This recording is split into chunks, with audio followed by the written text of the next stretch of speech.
Alors effectivement, ce qui est difficile quand on est hypersensible, c'est que on est bombardé, je l'ai un petit peu expliqué, hein, on est bombardé d'informations, on est bombardé d'éléments, de pensées, d'émotions, de sensations. Et du coup, la tendance, quand on est hypersensible, étant donné que les sens sont accrus, c'est comme si toute la parabole de l'hypersensible, tout ce qu'il peut capter, était en permanence tourné vers l'extérieur. Ce qui veut dire que les hypersensibles ont souvent des difficultés à se connecter à eux-mêmes, une tendance d'ailleurs à être plus ou moins dans une forme d'oubli d'eux-mêmes, avoir des difficultés à se connecter à leurs besoins puisqu'ils sont en connexion permanente avec le monde extérieur.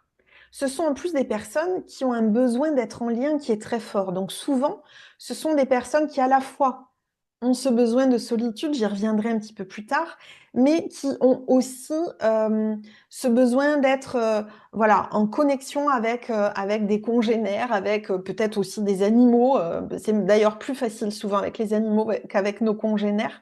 Mais voilà, ce sont des gens qui ont beaucoup de difficultés à couper, au moins temporairement, ou à faire passer en second plan la connexion qu'ils ont avec le monde extérieur.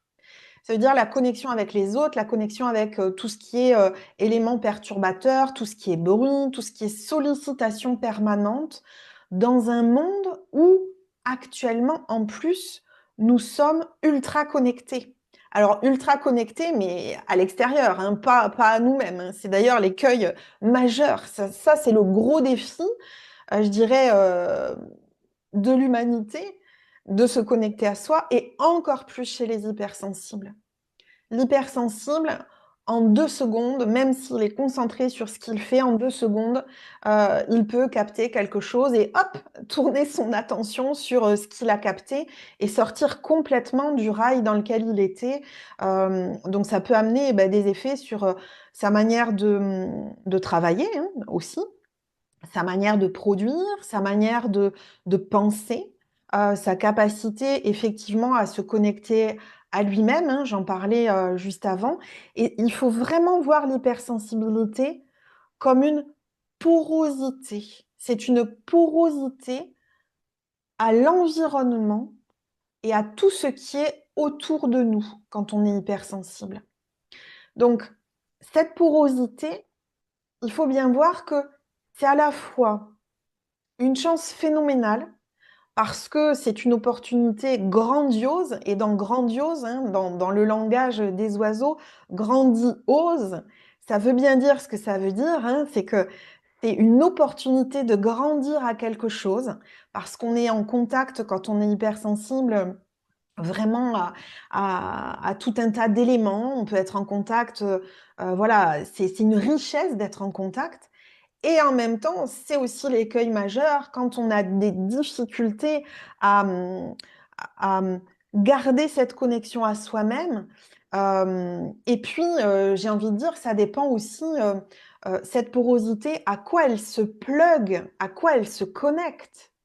Si dans mon hypersensibilité, je me connecte à des choses qui vibrent très bas, c'est-à-dire, allez, on va le sortir, les informations qui sont quand même, on dit bien, un journaliste n'est pas là pour parler d'un train qui arrive à l'heure, hein, donc tout ce qu'on nous envoie dans le journal télé, ça va être plutôt en proportion des événements pas super cool, hein, pas super positifs. Et donc si, en tant qu'hypersensible, je me connecte en priorité aux informations, comme le font certaines personnes, même je pense à des personnes de ma famille, hein, à des aînés,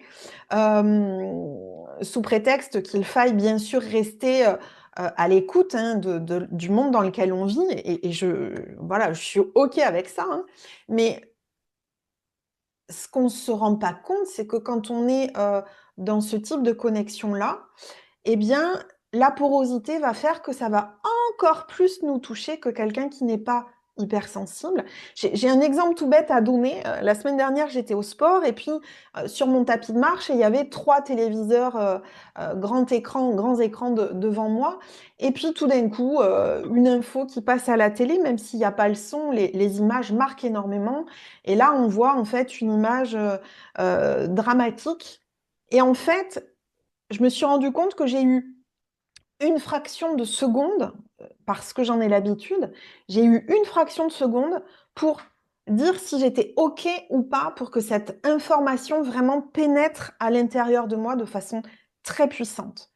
Si ça avait été le cas, très sincèrement, je pense que je me serais mise à pleurer sur mon tapis de marche tellement la vision était horrible et désastreuse et triste. Et donc, c'est pour donner cet exemple, c'est qu'en fait, quand on a cette porosité et qui est une porosité malgré soi, eh bien, ça nous demande d'être beaucoup plus vigilant, d'avoir beaucoup plus aussi peut-être de discernement et un positionnement, comment dire, en présence pour pouvoir faire le choix de ce que l'on laisse rentrer ou non dans notre espace intérieur. Parce que la porosité, c'est quoi? C'est que il y a une porosité entre le monde extérieur, quand on est hypersensible, et notre monde intérieur. Alors, la facilité pourrait être de se couper totalement. C'est pas du tout le but. Sinon, ça sert à rien de s'incarner sur cette planète. On n'en tire aucun enseignement. Nous sommes dans l'école de la vie, donc ça fait partie du jeu, bien sûr, d'être dans une certaine porosité, mais au moins de pouvoir gagner en conscience sur oui ou non, est-ce que je laisse ou pas rentrer certains éléments jusqu'au cœur, jusqu'à l'intérieur, dans ma chair, mais dans mon corps et dans mon cœur, quoi. Voilà. Donc, ça, grosso modo, effectivement, c'est le point de bascule, en fait, quand on est hypersensible. C'est que soit on va être amené à être en résistance par rapport à cette sensibilité-là. Moi, j'accueille beaucoup de personnes et il y a des personnes qui se sont blindées, qui se sont mis dans des armures, etc. Et qui pensent, en fait, que cette armure va les protéger. Le problème, c'est que souvent l'armure est très lourde à porter, très très lourde à porter, et que du coup, elle amène aussi des impacts sur le long terme, en fait. Et par contre, à côté de ça, si on ne porte pas cette armure, comment pouvoir à la fois s'adapter au monde dans lequel nous sommes, ne pas être ni en déni ni en refus du monde dans lequel nous sommes, qui est quand même un monde assez, comment je pourrais dire, on va dire contrasté, hein, avec du beau, du moins beau, et puis des choses qui sont exacerbées actuellement. Euh, mais comment peut-on en fait sortir de cet écueil majeur et de faire effectivement de cette hypersensibilité une opportunité?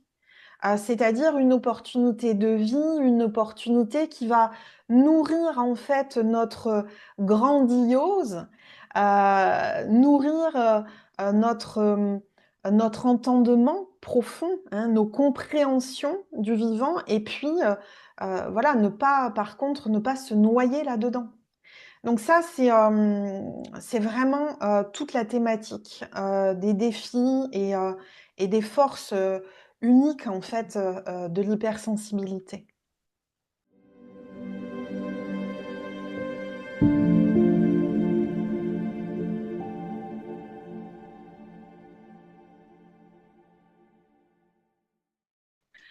Alors, oui, les TDAH, donc pour dire ce que c'est pour les personnes qui ne connaîtraient pas, donc c'est troubles déficitaires de l'attention avec hyperactivité, puisque des fois c'est sans l'hyperactivité, c'est TDA ou TDAH.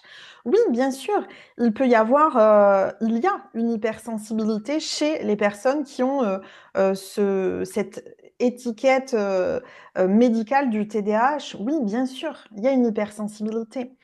Sachant que nous sommes en plus à une époque où nous sommes bombardés, je disais, d'informations, mais aussi bombardés de notifications.